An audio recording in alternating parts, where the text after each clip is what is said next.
Hi everyone, welcome to Tuesday's Tips with Laurie. This is kind of a take two. Sorry, we were having just a little bit of technical difficulties. So today, I don't know if you noticed my nice fluffy sweater. It's cold here. We had snow. It's like 17 degrees this morning. So tell me if you've got any snow or how cold it is in your neck of the woods. Today we're going to talk about ruching. Ruching is like a weird word, don't you think? Ruching, R-U-C-H-I-N-G. When I first saw it, I thought it was ruching, but it's a French term meaning to pleat or to gather, and it's basically, you can do it with ribbon or with fabric. I'm going to show you, this is the ruching that I'm talking about. It's this really pretty fun addition to our table runner. This is our newest table runner from our newest line of designs called Hello Sunshine. So if you haven't seen this in your local shop, ask them. This is a great book of designs. I just love it. So ruching, you can even place, we took this watermelon and we've appliqued it onto a tea towel. And these are just the Kimberbell blank tea towels. And to finish it off, we want to ruche. And so I'm going to start at the very beginning and teach you what I know about ruching, and if you have any extra tips, please share. So to start with, you cut a piece of fabric. This one is 1 3/4 inch, and then I iron it, both of the raw edges in. So now it is ironed in like this.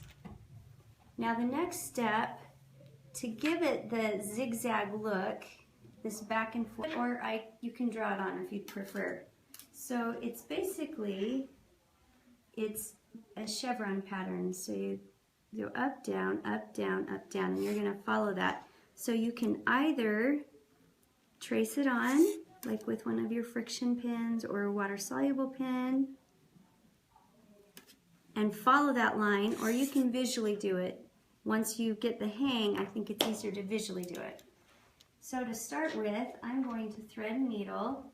I have to show you, this is a cool needle threader. So if one of your local shops has this is really cool. You put it with the eye side down in, and this side is for a little bit larger needles, and you snap the thread down in place, and you just push the button, and of course it's gonna be naughty for me.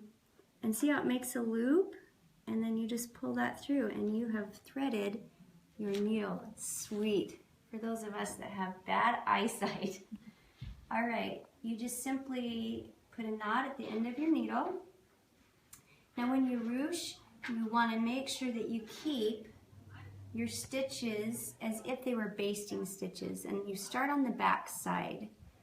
And you would like your thread to match the color of your material. Mine is a little bit lighter just for demonstration purposes, because I want you to be able to see where those threads are going.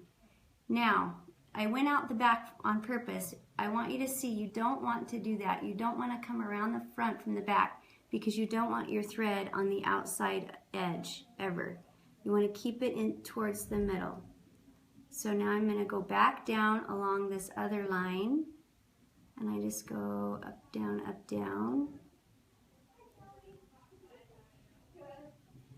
and then you pull it. And you're going to be gathering these stitches, so you want them to be nice and large basting size. And I'll do a few more, up, down, and you'll go back and forth like this along the length of your fabric. And it really is quick, it really doesn't take too long. And then what you're going to do is you're going to grab the thread and you're just going to give it a little tug, and you're just going to pull it down, and look how cute it makes this. And there's your ruching. Now you can see the little thread, the green threads, because I used a lighter color thread so you could see the thread. I wanted you to kind of see what it looks like.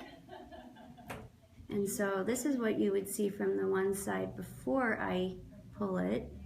You can see the chevron marking.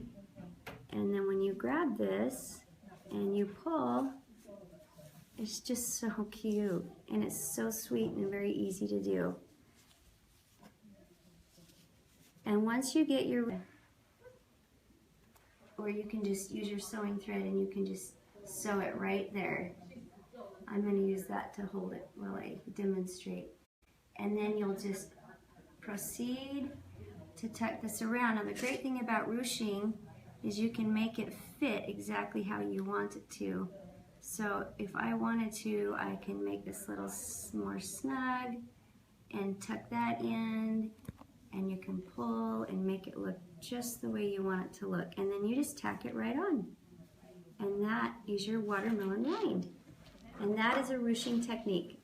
There are different ways you can ruche. You can ruche flowers. If you were to put this in a circle and just sew it together, you can make a little rosebud. And it's really fun. I hope you enjoy ruching as much as I have. And let us know. Show us pictures of any projects you've done that have ruching on them. We would love to see them. Thank you. Bye-bye.